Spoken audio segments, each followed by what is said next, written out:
Celebrating Small Business Week is important to me because we are celebrating courage, creativity, and tenacity. These three are really the core of being small business owners. Celebrating is very important because it means that we're celebrating our achievements. But especially when it comes to the business, small businesses, I agree that we need to celebrate because small businesses provide new opportunities and they almost make dreams come true. So if you want to make your own business, it's a good idea to have people support you and put you on the right way to have your own business and you to have a better life in your job or with you or your family. Very privileged to have a small business. Business owners like me are very passionate about their businesses. They put their heart and soul into what they're doing. They work long hours. Their stories need to be heard. If you have an idea to start a business, don't let it brew in your head for too long like I did. There's lots of help available through the London Community Small Business Centre or London Economic Development Corporation. And also the market at the Western Fair District is a great place to start a business. So get help and get started. So I encourage new people who want to start to be determined, to be resilient, and to be prepared that, look, it might not go well at first, but with time, it will pick up, you know. And if you are determined to succeed and you don't give up easily, success is knocking right at your door. Don't give it up. You know, if you want to do something, you know, keep going. In the end, there will come result good. Be passionate about what you are doing, like making sure that you are really within the subject or within the area that you actually enjoy being, and that it exposes most of your skills, and you can get you can actually like exploit them in a very positive way. I also advise to create a brand, like but an experience about the brand you're gonna build, like not only like explaining to people what you do or telling people what you do or what your business is about, but it also like creating an experience, like how can you offer that product or service in a way that it becomes memorable or an experience, so people will come back to you, and that's kind of like it will create a chain reaction for people to come from like social media or the word of mouth or things like that. And the third is like be a professional. So in the sense that, as I just said it, but it's be a professional is being accountable for me at least is for every thought or word or action that comes out of the things you do as a business owner and even outside the business as a person. Because once people start identifying you as that business owner, they kind of start looking at you as a whole. So it does not detach from who you are as a person, but it becomes like a whole thing. So it's important to be professional. My name is Alejandra Valencia, and I am a London small business owner. Mi nombre es Alejandra Valencia y soy dueña de una pequeña empresa en London. My name is Yam. I am a London small business. I'm doing well, London, Ontario small business. My name is خضر مصري. I'm in London small business. اسمي خضر مصري وأنا كمان هون بلندن للمؤسسات الصغيرة. I'm Danny. I'm a London small business. Magana Madami, I'm a London Kudavia pancake. Our names are Matt and Grace Steltra. We are London small business. Niasi Grace Steltra. What's the London says in me?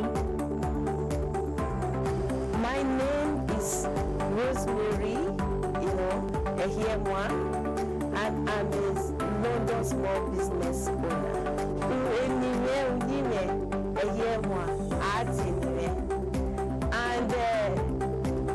And a business in London, Canada, Ontario. And I want everybody to join us to celebrate this week.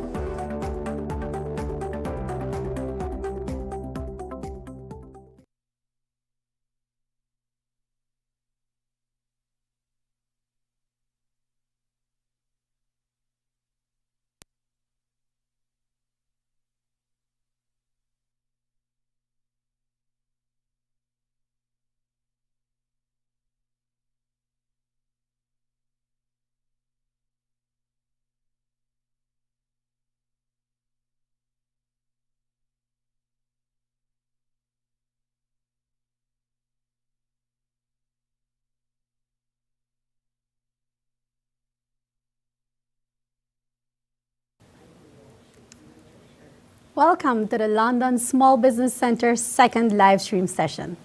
For the past 35 years, the Small Business Centre has helped thousands of small businesses start, grow, and succeed. All week, we have been celebrating and saluting small businesses. And today, more than ever, we are proudly celebrating and saluting Main Street retail businesses. My name is Vicky Heredia, and I'm a business advisor at the London Small Business Centre. Also the coordinator of our Main Street Retail program. Last year, we started our first Main Street Retail program. This program was designed to assist growing businesses and businesses that were ready to pivot and were impacted by COVID-19.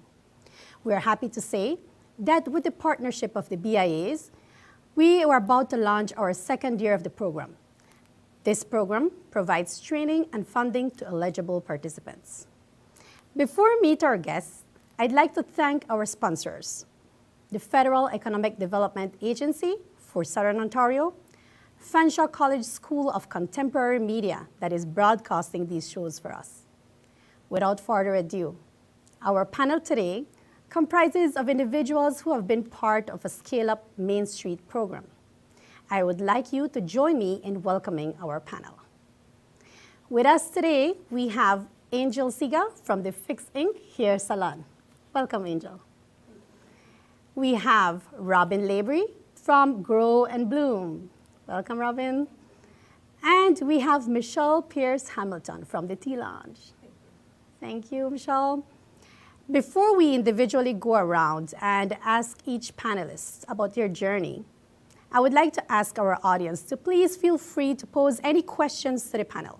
They are here, ready, and eager to respond. Now, let's begin with Michelle. So Michelle, I want you to tell us a bit about your business, where the business idea came from, and when did you launch it? Well, I started first with the tea company. So I have the Tea Lounge downtown, of course, and prior to that, I started BT's, which is my own sourcing company. And I started bringing in teas from around the world. How I started was I had studied nutrition. I had studied to become a professional tea sommelier, and I did all of this in the evenings while doing my main career, and was thinking about later, like what did I really want to do, and I started sourcing teas just for my own consumption. And getting to know the industry. I actually created a fake business name so that I could get into a trade show in the United States to go around and meet growers directly. My big source was that I didn't trust where my tea was coming from. Nobody could tell me the stories of where they came from. Was it ethical? Were the workers paid fairly? What agrochemicals were used. So I decided to just go and try to find out some of these origins on my own. And I got up to about 40 different teas that I was bringing in for my own pleasure, and thought, I can't be the only person worried about this. Maybe this is my business. So I started online in 2012, and then through farmers markets and things like that, I sort of one thing led to another. It just sort of naturally happened, and I ended up leasing this property one day on Piccadilly Street and started the Tea Lounge, which is the place where you come to experience BTs and get to have teas in their traditional styles and know that somebody else has gone to the trouble to investigate and do the rigor that you don't have the time to do. Yeah, that's awesome. Yeah, and Robin, how was that for you? How Did you tell us about your business, where the idea came from? It's funny because every time I'm asked this question, I swear I give a different answer. So, scatterbrain. I always loved plants. When I was a child, I used to water my mother's house plants. And then when I was about 19, I got my first job in a greenhouse growing little vegetable seedlings. I would stand in the same spot for 8 hours transplanting lettuce seedlings. And walking in there in the morning and seeing like the dew flickering on all the plants just really hit me, and I knew that I had to work with plants. So I ended up going to the Fanshawe Horticulture Technician Program, and I graduated from there. And from there, I went on to I managed garden centers and greenhouses. I've worked in landscaping. I've done weeding and turf management, parks and rec. Pretty much have done it all. The only thing that I didn't have to round out my hort career was floristry. And I always knew that I wanted to work in a job that gave me more creative control that I had never found in any of the positions I'd had before. So I went and I opened my own shop that would allow me to explore all the different mediums that come from nature and connect people to it. Grow and Bloom is a conversation. People come in every day and we talk about plants and flowers. And people come in and tell us how they just love being in the environment, and it's helped heal. It's been a spiritual journey for me. It's actually helped heal me, and through that I think we heal people as well. Awesome. When did you launch your business? So Grow and Bloom opened in 2013, so we're going into our 5th year, and we have just opened, I just keep saying wait, I have just opened a second location on the east side of town. It's great. Good experiences, right? And how about Angel? Hey, well, thank you, Vicky. The Fixing Salon, the Fix Inc. is a beauty salon and a barber shop, and we are located on Hamilton Road. And like my friends here, it all started with a passion. I grew up originally from Zimbabwe, and my mom always say, "Come and do my hair," you know. So it started there. I mean, whenever she had her hair done, I'd brush it, and she always asked me to be gentle. So that's one of the things that I always thought about growing. But then in my country, like, hairstyling is not really up there. It's one of those things that anyone can do, and it's like, so I moved from Zimbabwe, went to the United States, and I was studying to be a psychologist. That's what I was studying for at that time. And then I called my mom one day. I'm like, I want to open a beauty store. I want to do hair. And then she paused on the phone and said, seriously, you go all the way to America to go and do hair? You know? And so I was just like, okay, I'm not going to do that, Mom. I'm just going to continue studying. I'm not going to do hair. And then after that, it's many years later, like, I only ventured back into the business, thinking about opening a salon again. In 2019, a friend of mine, her name is Joyce, we started the business together, but she had other things that were of more interest to her, and I continued with the salon. So we opened it because we were sitting in a living room one day, and I moved from Toronto, and there's a lot for Afro-Caribbean black hair. But when I moved here, there was not much. There weren't many options for my people, you know. So I was like, okay, we need to do something about that. And then I told her about my experience and how I've always wanted to do hair. And my friends used to have a free ride all the time, just getting their hair done for free. And then I'm like, I can actually turn this into a business.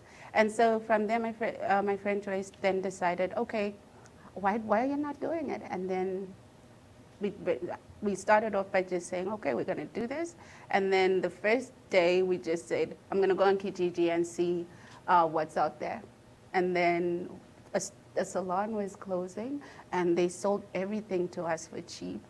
And that was a sign. So I was like, okay, we're going to do this. We're going to do this. So 2019, September, we went, registered the business, and that's how the Fix became to be. Wow. Yeah. That's amazing. Yeah. Different life stories, right? And how you launch your businesses. So what are some barriers you encountered when launching and started growing your business? Think about some barriers you had when launching and you started growing the business. Robin?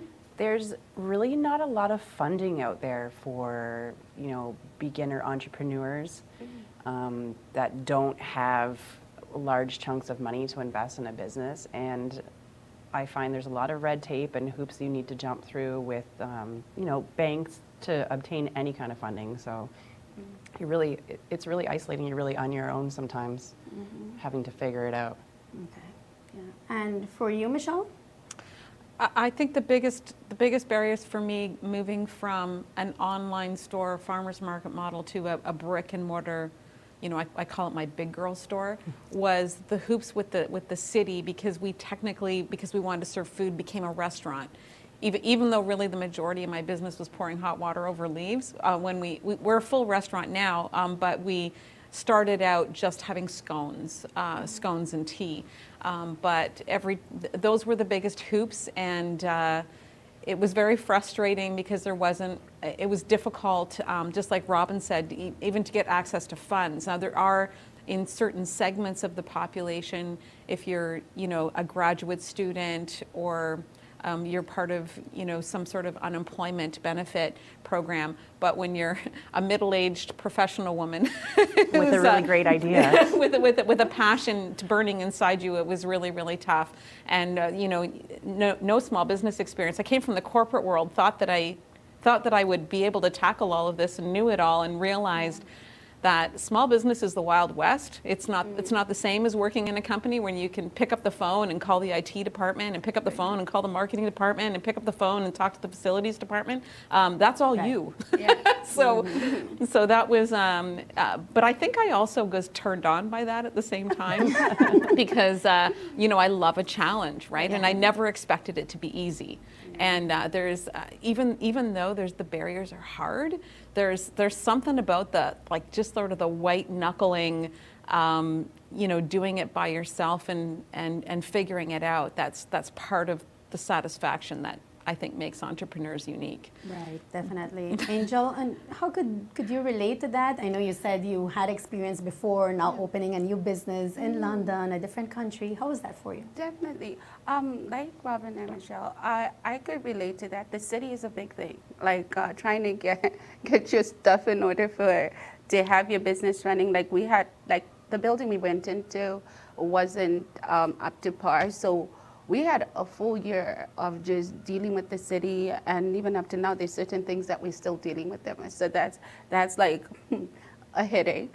But especially with our business, there's certain barriers that also come with it. Opening something new in a new town, you don't have that many connections, and you're trying to establish yourself and tell people, hey, I'm great at doing this, come on, trust me. But it's I find referrals are always good, and you guys have been very, very supportive. I'd like to say the Small Business Center. You've been like the greatest resource. Like there's certain challenges where, starting the business, you have no idea what to do with the minutes and all that stuff when you're studying the business. I didn't know all that, but you gave me a good referral to a good lawyer, Roy Croft. Yeah. He was really good, and he helped me set up my business minutes and all that stuff. So there's so many barriers, but I found that you guys kind of alleviated that. So I thank you for that. Yeah. Thank you so much for that. Yeah, and definitely the Small Business Center is here to assist businesses that are starting and growing, and you're not alone through that process. Digging a bit more deep into the regulatory compliance. I know there's in your case, a food sector would be totally different than that of Robin's type of business. Can you touch in a bit of the licenses and permits you needed?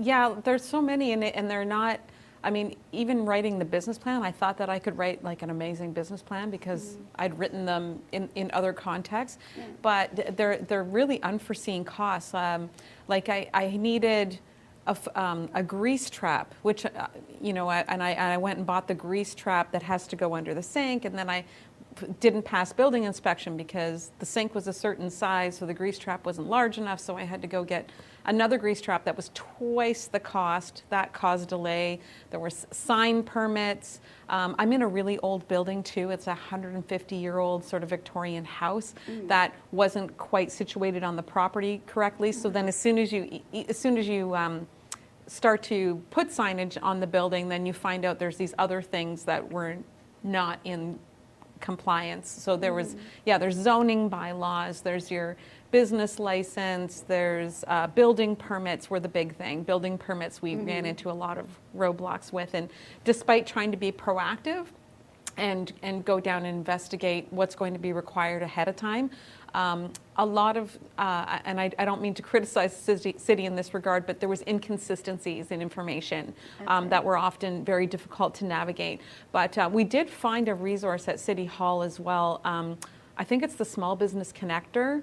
Once I found that person, they were exceptionally helpful as well. So there are people in the system that can help a small business get started, but you have to go and dig and ferret them out. Like I don't find that when you first have this idea that it's easy to find those people. But the small business center was also very helpful. I think 2 years before I ever had the idea to go to brick and mortar, I went and attended a few small business seminars. So like I'd recommend that to people. Like you don't need to do it in a just-in-time basis. If you're thinking about it, just go check it out and kind of let the ideas percolate, because that does give you some sense, but you're never going to find out all of those intricacies with the red tape. And I think every municipality, their own city hall has different rules for those permits. So what applies in one municipality doesn't necessarily apply to the other. So it's very challenging. Yeah, well said, Michelle, indeed. Robin, how has your experience been? I got really lucky. The building that I'm in right now is also very old, but it was always it was always retail. It was the Elizabeth Noel building for forever. Oh, cool. Yeah, she was there for decades, and I pretty much walked right in there and set things up. And we got lucky that there's a small parking lot in the back too, so we have a little, which is unheard of in Richmond. Parking is huge. We have some private parking that we have to keep people out of a lot, but we have that. So aside from like fire inspections, we don't need any permits or licensing for retail. So it was really great. Yeah, and you, Angel, for a hair salon? Oh yeah, for us we needed our permits to be the building permit needed to be closed. We needed, and if as a hair salon, people come and relax and stuff, we also applied for a liquor license. So with the Really? Oh, I'm going to the wrong salon. Okay. I mean, it's new. It's still new. We're still working on it. So, So applying for a liquor license then entails a lot. We also need to put in a sink and have the fire department check all that stuff, the capacity. So now with that, it's like if you're going to be serving liquor, you've got to also be able to serve a snack, and there's got to be someone who's a smart serve. So you have to have all those things in place. And on top of that, you also just have to have the business license for the stylist and barbers. So yeah, there's, like she says, there's a lot going into it. And the inconsistency for me was quite tedious with the city. But I'm sure, we're working on it. But I need to connect with you on the small business connector and find out more about that. The liquor license process is quite lengthy too, I understand. We've looked into that a few times and haven't made that step, mainly because I don't want to be open evenings. But doesn't it take like months and months and months to wait for that one? It is lengthy. It's a process, because for us though, we're not serving liquor in that way. We're just like, if someone wants to have a glass of wine or if someone wants a shot, that's it. But not like, today we're having a party. Not that type of thing. It's just to protect us in the event that, someone, and within moderation. Yeah. Right. Sure. So we definitely have to visit your salon. You definitely want to get your hair done, you drink your wine. We'll do the commercials and everything. We're working on that. Yeah. That's awesome. Okay, so listen to this. we sometimes hear people say, I am tired of working for someone else and for so many hours. I want to spend time with my family, so I will open my own business. Do you agree with this statement?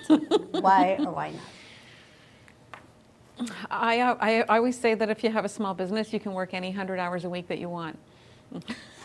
Yeah.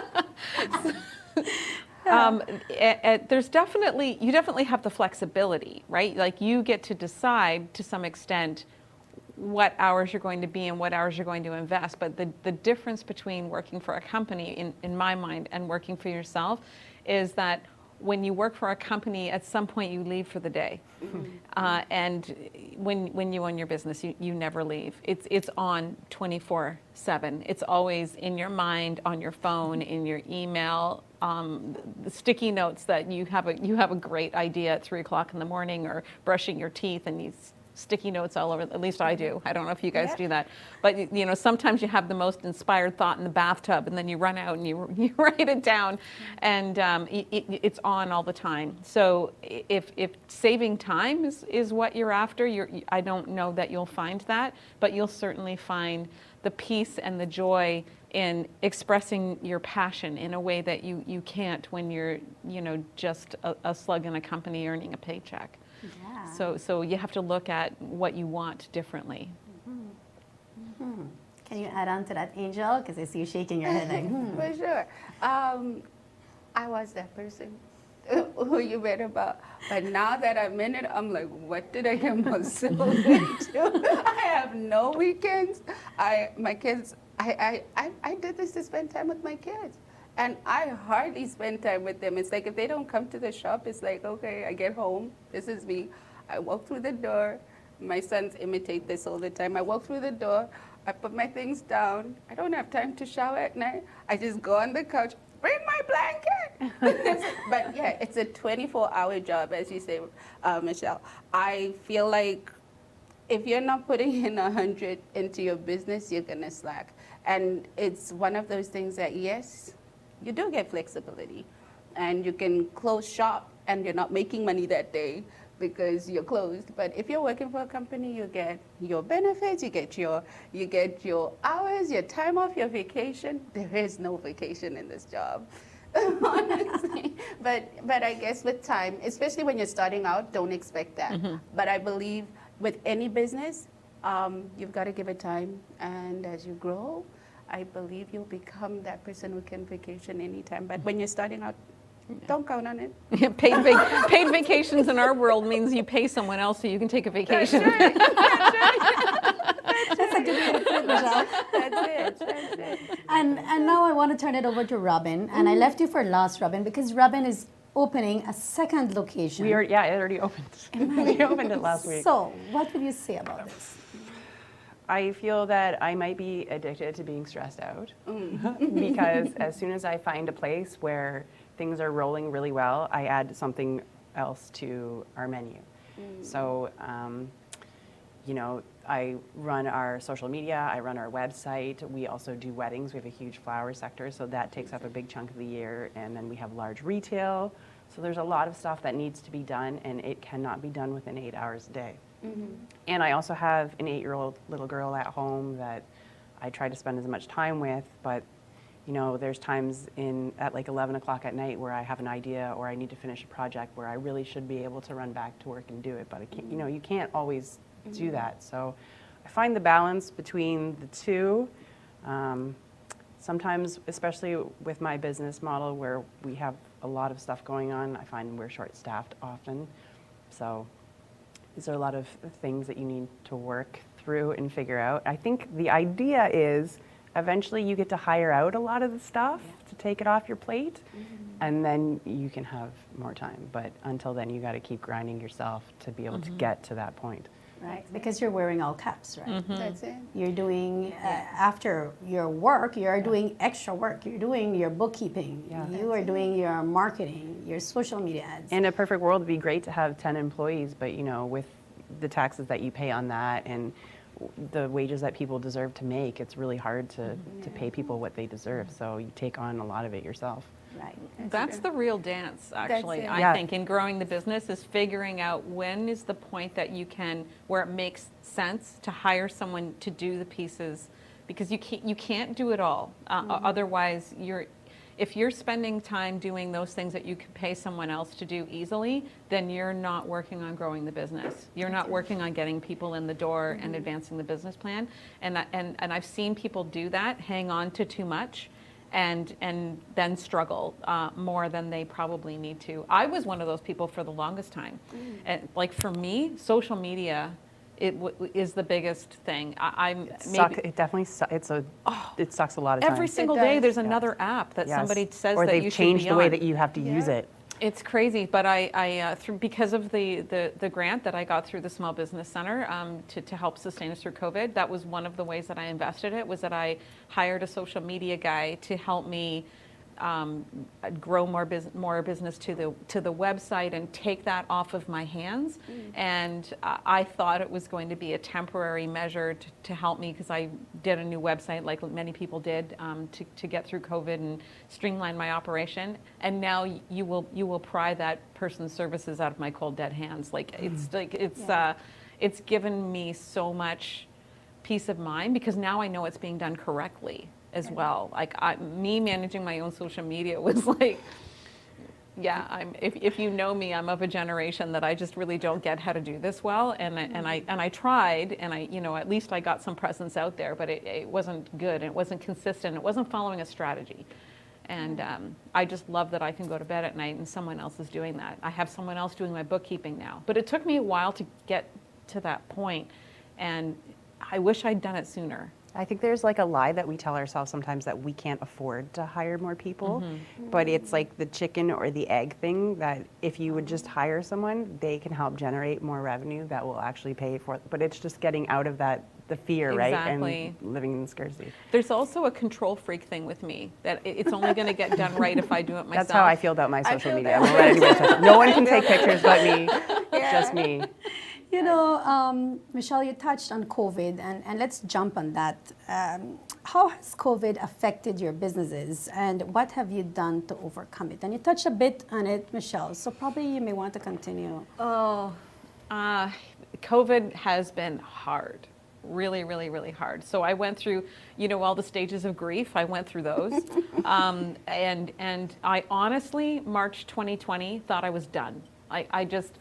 my whole business model was based on in-person experiences, high touch, lots of people in a space, collaborating, touching tea and sharing a tasting experience, maximizing seating with our events, very much about service experience in person, and there wasn't a worse business model for COVID-19. And they shut us down. We had to move everything online, and I just couldn't see delivering. I was reduced from an experience to a product, like almost instantly, and had all of this space I was leasing that I couldn't use to generate revenue all of a sudden. So I thought I was done, and I spent a little while feeling sorry for myself and starting to imagine what it was going to take to wind the business down. Through the Small Business Center, I actually got connected with a lawyer to talk about the options of, what if I shut down? What are my options to continue? What if I actually, the business, the incorporation declares bankruptcy? What would that mean? To me, I was trying to look at my options to getting out of it. But then somehow, something switched at some point that I got angry. And when I got angry about it, I all of a sudden started to get this moxie about how to overcome it. So I found my first grant. It was just a small grant through the Downtown London BIA first.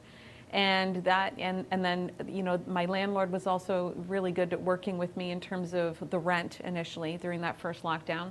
And then I just took a space during that lockdown and said, okay, what if the store doesn't have to be the way I envisioned it to be? What if I reimagine this? What if I use the space differently? What if I change the way that I deliver what I do?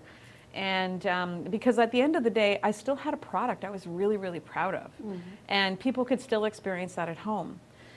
So I just had to throw the business plan out. And, you know, there's so many things we did. For the first few months, it was kind of funny when we reopened. I found a design, I connected with a designer that had done an event in my space pre-COVID, who designed a spring and summer clothing lineup for 2020 that she couldn't sell. So I said, well, you know what? I need more, I can't have seating in this space. Bring your product into my store. We'll sell clothing. So we sold clothing for the first few months. People came in and, you know, they were an entrepreneurial story. They were local. They were London. It was a dream, so it fit with us in that sense. And then, so I thought, well, this is really cool. So I started bringing in other local people and said, you know, what have you got? Like, let's have more product. I started working on my website like everyone did. And I found some funding to help COVID businesses with that. And so I really started to take advantage and ferret around of what supports are out there. Like there's got to be lots of people trying to help small businesses survive. Like London doesn't want this to become a barren city with you know, vacant storefronts. And so when you look and you ask questions and you find things. So then one thing led to another. The more that I morphed my business model, the more solutions I found that were good solutions. They just weren't my original business plan. So you have to be able to let go of what's the expression? You have to let go of the way that you thought your life was supposed to be and allow the experience that's trying to bring itself into your present, allow it to come to you. So that's what, and I would say I'm still doing that. Like I rented out the front of my store after the second lockdown to another business who was a boutique from Collingwood. They were wanting to, you know, try their legs in London, but they didn't want to in this environment lease a space. So that became another retail shop, a shop-in-shop, if you will. And I'm still looking for those opportunities. If anybody's watching this that has an idea and they can see a synergy with my space, like I'm open to all kinds of conversations now, where I would say in February of 2020, I never would have been open to those conversations. I was very deliberate on the path that I was going to follow. So, yeah. Mindsets have definitely changed with our Main Street retail businesses, and Michelle and I have been in touch so many times, and we're happy and so proud to see that the Tea Lounge is still in existence, surviving, you know, pushing to become successful. So congrats for that. Thank you. Thank you. Yeah, I always thought the 5-year mark was going to be, that's what the data says, the 5 years in business means that you've made it. In that 5 years, I will be 5 years in November. 2 years of global pandemic, that's a much bigger accomplishment to me. Yeah, definitely, and most businesses. And Angel, I know for you with the hair salon, COVID, how was that for you? Yeah. That was a nightmare. I say so because, you know, we were just keeping our fingers crossed. Let them not shut down. What are we going to do? And we're people, you know, it's like if people don't walk through that door, no money is being made. So when they said shut it down, we were like, okay, this is it. And the first people were like, okay, we'll close, we'll open soon. But it was just uncertain. The uncertainty just killed us. And now it's like also not knowing whether it would be okay to go to people's houses with all the lockdown regulations and all that stuff. It was so difficult because now it's like, what do we do? So I had some clients that will call me and they'll say, could you do my hair? It's an emergency. But then I'm like, everyone's in lockdown. I'm not risking it. At first, I was like, I'm not risking it. I'm not taking the chance to go to people's places. This is a pandemic. And then with time now, it's like, I just decided, okay, now what? I've got this space. Rent still needs to be paid. And luckily, our landlord was good, and we also managed to take advantage of the CERB, through the government. That was also very helpful. But on the business perspective, people were stressed out. And why I say it was a mental health crisis in a way is I have people calling me, and I would be on the phone like with people for an hour. What am I going to do? My hair looks messy. I'm like, you're at home, you'll be okay. You don't have to go to work. When you go on your Zoom meeting, put on a wig. Invest in a wig, right? But then that also opened up opportunities for us. Now it's like, okay, they need to invest in a wig. That means an online idea now. I could so now I'm thinking, I've started my project where I'm getting wigs in so people can buy wigs online if anything is to happen again.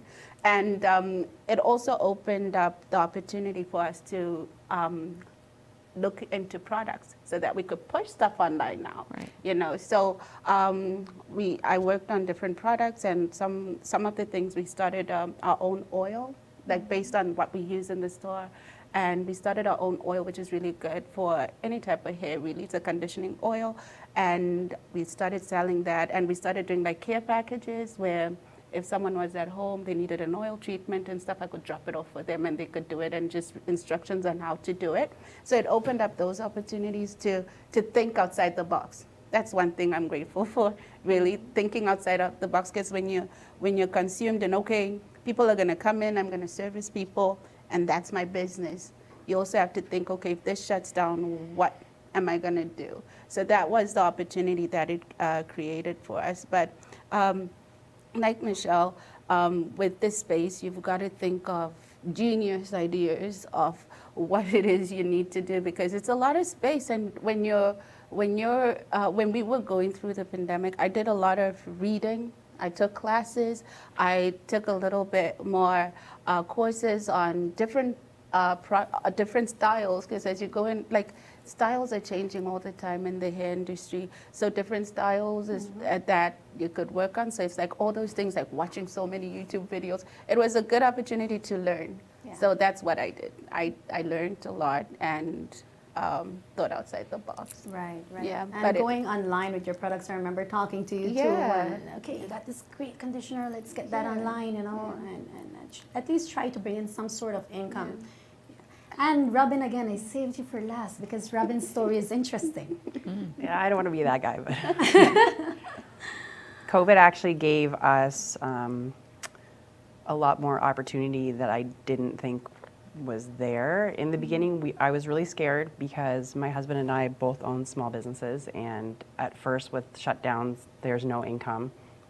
I wasn't sure what to do. So my manager and I sent home all of our staff. They were all able to get government subsidy, and her and I ran everything bare bones by ourselves with the windows on Richmond boarded up. So we didn't have a delivery service, and I had a bare bones website, so we spent so much time taking pictures of all the product in the store. I added it all online, and we would spend like 4 hours a day making flowers and putting things together, and then her and I would go out at 3 o'clock in the afternoon. We'd drive all around town doing all of our deliveries.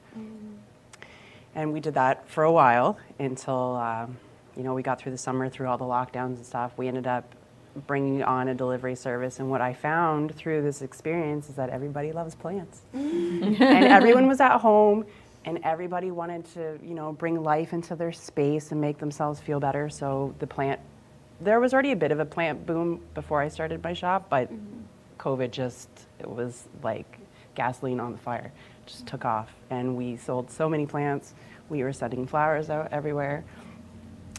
And my experience with the Small Business Center, I was able to get a grant to help me build an even better website. And I went on to do some advertising that I never would have done before.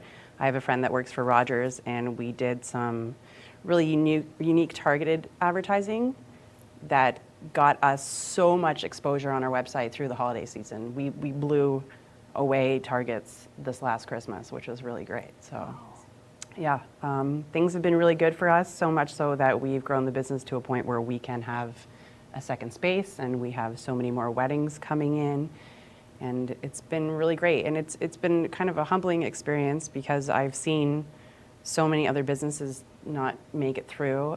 My husband owns a tattoo shop, so he suffered quite a bit. He was shut down for a large portion of this, and we did well. And I, didn't want to tell anybody that because you can't. It's hard to celebrate success when everyone else is struggling. Sure. Yeah. But it can be done, and if you pivot and work hard and come up with new ideas, you can make it through stuff like this, and we did. Yeah, definitely you can make it true. And these are perfect examples that we have here, right? Different type of businesses, right? But yet all of you are here. Yeah. So I that's think awesome. one thing that we have in common is that we all changed our online strategy, right? Like, so I always had tea online, but similar to Angel, when I started to think about how do I capitalize on this opportunity, like how can I, since I can't have an average ticket increase in the store, how can I increase that average ticket online? So I bought completely different products so that they were things that people could order online, like infusers for the home. Like instead of travel mugs, I had mugs, like teacups, like things, because well, people aren't going to be traveling with their tea now. So, right? Yeah. So, so you really, every aspect has to be reinvented from the beginning. We really needed to start thinking about what people needed through Yes. this, right? Yeah. Yeah, not like what they wanted, but what people actually needed. Affordable luxuries Yes. became a much bigger market because of COVID. Yeah. So we have some questions from the audience. What advice could you give to a person who is starting a business? Can I give my first advice? I'm only joking, but run far, far away. Oh, Michelle. So in my other career, I'm a project management professional, which is change management. And I believe firmly that one of the reasons I was able to navigate my way through this was planning. So really take the time. I hear so many people just say they're just going to be driven by their passion and they don't need a plan, right? You need a plan. Like, so that's, I know that people hear that all the time when they go on small business webinars and there's almost an eye roll about it, but it is the single most important thing you do. If you can't be clear about what you want to do and get it down on a piece of paper for yourself, how is anybody else supposed to buy in to what you're envisioning, right? So the planning process, and don't think that you're going to do it just once. That's right. And we continue emphasizing that on a regular basis here as business advisors. The planning stage is very important. What advice would you give, Robin? I'm going to back up Michelle with the planning, fail to plan, plan to fail. You know, that old cliche that is true, especially with finances, and even if you're considering partnerships and stuff like that, you really need to think about what you're doing and really plan it out, because very quickly you can learn that you've made mistakes and they're hard to come back from. So you want to make sure you have a good enough cushion for when you're starting business. Very true. There's a lot of unforeseen costs with Absolutely. all sorts of things that will creep up on you. And And some of those unforeseen costs are despite all of your best planning. yeah. That's it. Right? Yes. Yep. Yep. It's very true. Angel? I believe, backing up the two ladies too, planning is everything.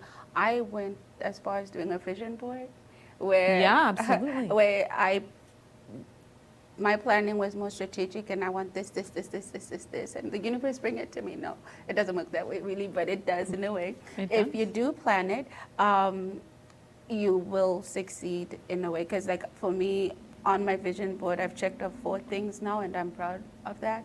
So planning is key, and a lot of perseverance. The wind will blow you in so many different ways, and you're gonna wanna give up. So when you're starting out, do your research.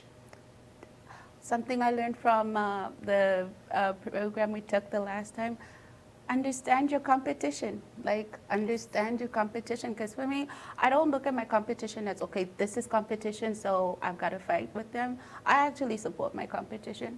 Like, understand what they're doing and try to do something different from what it is that they would actually be presenting. So just be unique, have your own little niche that you're like, okay, this is what I want to be known for. Like, as with the Fix, we are a salon, which is amazing. People come and get their hair done, that's standard.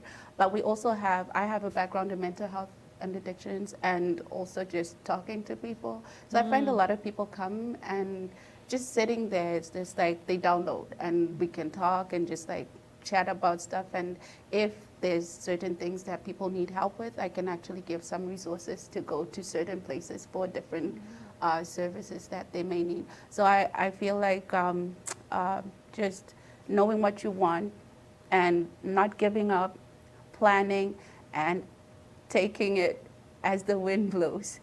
Yes. Angel, you were definitely listening on our Main Street Retail program, huh?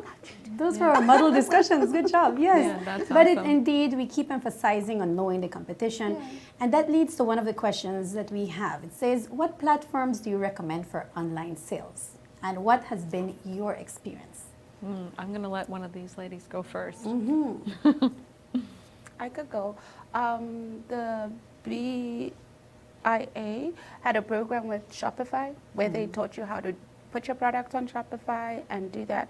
That was a good platform for me because I managed to help another friend of mine set it up after I learned what they taught me. And it's really simple because like you can put your product there, you can adjust certain things, and that's what I found was easier. So you can, it's easy to update, it's easy to change things around and also add more. So that's updating basically. So Shopify for me. And then it links to your different, you can link it to your different websites, but then it just kind of like your product, and then they do the deliveries and everything, whatever you want. Or if an order comes in, I could like send it through there too. That's it. Now, Robin? I also back Shopify. Yeah. I've been using Squarespace for several years now, and I've just recently tested out Lightspeed at the new shop, and I'm now moving everything to Shopify. You are? Yeah. After testing all these different platforms and using all the different apps for what we do and the omni-channel experience and being able to have inventory listed in different locations, it's the best that I've found so far. And it seems that a lot of like designers and SEO experts that you connect with all seem to know Shopify, and it seems to be the most, the easiest to work with, and the highest rated one of them all. Yeah. I'm going to agree with these two ladies, although I'm not presently on Shopify. And I'll tell you why, and it's because I've had, like since starting just the tea company in 2012, I'm on my third website. And the first two were epic disasters. Everybody out there wants to sell you an e-commerce solution with WordPress. And I think that's because people who take website design, and there's a lot of them out there, that's the easiest for them to build and customize. But those for a small business owner, I'm really a micro business owner at the end of the day in the scheme of things. Those solutions really are only good for you if you can afford the very large cost after that to maintain all of that. There's plug-in costs. There's so many hidden costs with those other e-commerce solutions that the small business owner has no way of knowing about until you're in it, till you've already dropped your, in my case, $15,000 per site the first two times. Yeah, that hurt a lot, and only to find out that I didn't get what I wanted. So what I did during the pandemic, because I had no capital left over to do this, I had my retail store was on Square, because Square is the easy one to use for retail, and they came out with a Shopify-like solution, and I built a new site in that for an absolute fraction of the cost that I had done these larger websites. And it was a managed solution that I could do myself. And it does allow a bit of this omni-channel experience thing. And while that solution is working well for me, if I had to do it over again, I would use Shopify. The next time around, just because Square kind of became this business, and they didn't really start out intending to do it. So there's a lot of glitches, there's a lot of growing pains while they convert to a Shopify type of experience. But I can see from my colleagues and other small businesses on Shopify how it would have been a much better solution. So I think Square is a good place to start, and it's an inexpensive place to start. But now, what I know now, after 3 tries at this, is that Shopify costs more, but it's worth it. And I think that managed solution piece is what's really, really key. We were talking about needing to let go of things and knowing when it's time to hire other people to do stuff for you. You don't want to be wasting your time caught up in the inundation of trying to troubleshoot your website problems. You want to just know and trust that your website's going to be working. Yeah.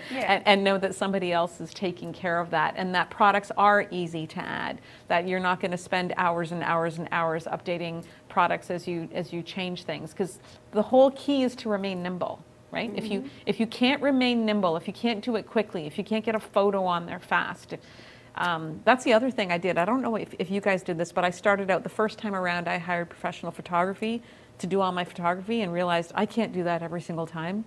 And I figured out a really good way to set it up that I could do it with an excellent iPhone. Oh, yeah, my phone does the job Right. perfectly. Yeah. Right. And that's something that's just really happened in the last, 10 years. When I started in 2012, we didn't have that capability. Like cell phone cameras were terrible. Yeah. So anyone starting a business now has all of that technological advances on their side. So apart from Square and Shopify, what other marketing platforms or techniques do you use?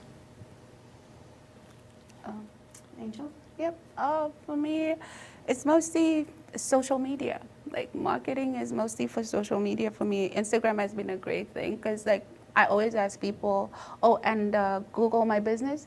That's a really good platform, because when you put the things you do on Google My Business, when people type up stuff, I find when you itemize everything you do, it's easier to find your business. And then people, when they come in, I always ask, how did you find us? How did you learn about us? And they will always talk about Instagram. I went on Instagram, I saw this, I liked it. Or they'll talk about Google My Business brought up. So yeah, those for me, I find I've got to keep pushing stuff to social media and marketing as well. I still believe in the traditional flyers. I would go and leave some flyers at places that I know people would be interested in my service, like the hair shops and stuff where people buy their products. I'll just say, can I leave some flyers? And people call me from there. So that's still traditional, yeah. Oh, and then there is Get in the Loop London. They've started something. I know Brock is big on that. He's now marketing different businesses in London where you can get different coupons and discounts. So it's like a discount, I don't know what that, there's a old, where you could do Groupon. It's like a Groupon type thing. So you could go on there and you could, like maybe on Tuesdays we have Toonie Tuesdays was something they'd say, but it's like $20 haircuts on Tuesdays because it's a slower day. But you'll find it all on Get in the Loop. So you just download the app, and then you can see what discounts are there for whatever services you're looking for within London. And they do a good job advertising the local things and history of London. So yeah, that's one. Okay, that's good. Things, yeah. Robin? I don't know about anybody else. I'm struggling big time with social media right now with the movement from photos to video. TikTok and Reels. This is the way that we have to proceed now, and maybe I'm stubborn or I just don't like change. I don't want to go that way, but we're going that way. So for me, aside from Instagram and Facebook, emails work really great. If you can have a nice branded email that you send out, I think one of the big points here is consistency, because I'm not consistent about this, because I probably should have somebody doing it for me. Consistency with emails. Also, Pinterest is a really big one that I've been told. Really? And I've seen retail shops do it firsthand, and it looks really great. I thought Instagram was the Pinterest for businesses. They're just changing everything. I find Pinterest, if you're showcasing, it's a good place because Pinterest always pops up. There's a store that I follow in Niagara, and she has set up Pinterest in such a way that she has like an online store, and there's videos of her guiding you through the store, and you can see all the product, and it's done really well, and apparently it does really well for Another her. one. That's it. Yeah. More work. But video is the way, trying to be funny and animated, and I'm still trying to figure out TikTok. I know, right? So yeah. Okay, so we are about to close, and before we close today's session, I want one important lesson that you have learned, and I want you to share it with our viewers. One important lesson, that you have learned so far, and you want to share it with our viewers today. So many. Robin? I think I'm going to generalize this just a little bit. I think the most important lesson that I've learned in being an entrepreneur and a business owner is that no matter what you have in your mind that you're planning, you must be able to let go of it, because the river is going to pick you up and it's going to take you for a ride. And if you have any resistance, it's going to be painful. So you may as well learn to just go with the flow. Go with the flow. Go with the flow. Go with an open mind. Yes, an Ready open for mind. change. Be ready for change. Pivot. All That's right. a good one. Michelle? I'm going to say two things. I'm going to say first, whatever happens, I think what's most important with your small business is to remain true to who you are and don't try to be someone else. It's a quote of Oprah Winfrey's that I've always really liked, that is just run your own race. When somebody asked Oprah one time who she wanted to be, she said, I'm not trying to be anyone else. I'm trying to be me. And I've tried to live by that, as especially in the panic of the pivot. There's a panic that comes over you that becomes a survival instinct, where like just to pay the bills and just to get traffic in the door, you start to get open to some ideas that are not good ones, that are just kind of crazy ideas. But they start, you can get caught up in that, and it can steer you away from why you got in this business in the first place. And in my mind, if that's going to happen, then what am I still doing here, right? So I've always had to try to rewrite the ship, and in that pivot, in that strategic thinking about survival, how can I do this and still remain who I am? How can I keep the integrity of what the Tea Lounge and what BT's was about in the first place? And the other is, I think that you have to be willing to call it. Is another one. And I think that I found my strength, and when I dug deep into the situation, because I had to be honest with myself, is it time to call it? Is it time to call time of death on this business?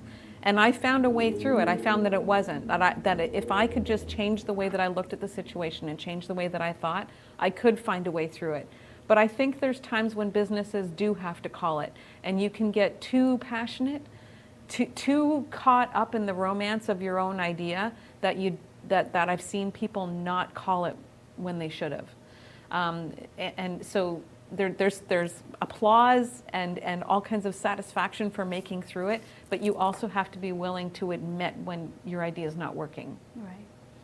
Very true. That's a hard one. Mm-hmm. Very difficult. Angel? I was hoping you'd continue talking. But yeah, I agree with both the ladies here. Knowing why you started is very important. And from the business, I've learned that perseverance is key. I mean, like, it's easy to say, okay, this is not going the way I wanted to, because you're just stuck on your main idea. But always be ready to change, be open-minded. I mean, and also be open to ideas. There's clients who come in and they give some amazing ideas. Why don't you do this? And I'm like, oh, this is how I want to do it. No. But then when you think about it, it's like, that's a great idea. I feel being open to suggestions and ideas is an amazing thing as an entrepreneur, because these are the people you're serving, right? And they always know what they want. So I feel I like taking feedback, and also just treating everyone, because we're going through a really tough time right now, and people feel all sorts of ways. I've just learned that whenever someone walks in your store, to always make them feel special. Because that's everyone needs a little bit of love. So giving a whole lot of love, I can give big hugs, but it's just like showing a lot of love and just care and concern, and just asking someone how they're doing. I find that's what I've learned, because everyone's well-being is important during this time, and it shows them that you care. Mm-hmm. So that's kind of like what I've taken through all this. 100%. I think that's the most important point to land on, is that no matter what happens, customer service is king. Yeah. If we hadn't, we put a lot of focus on that through the pandemic, on catering to people through, you know, whereas before it was, you know, you paid so much for delivery or pickup, like during the pandemic, particularly elderly people. I just drove it to their house.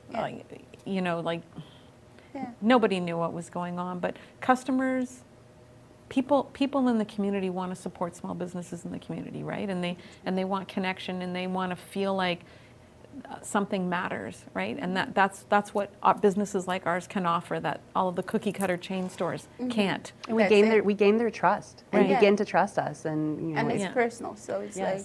And it benefits both of us. Like my heart gets so warmed when somebody tells me how much they loved my product and loved the experience and want to see us survive. And likewise, I just really want them to enjoy it. I want, like, you know, there's so much satisfaction.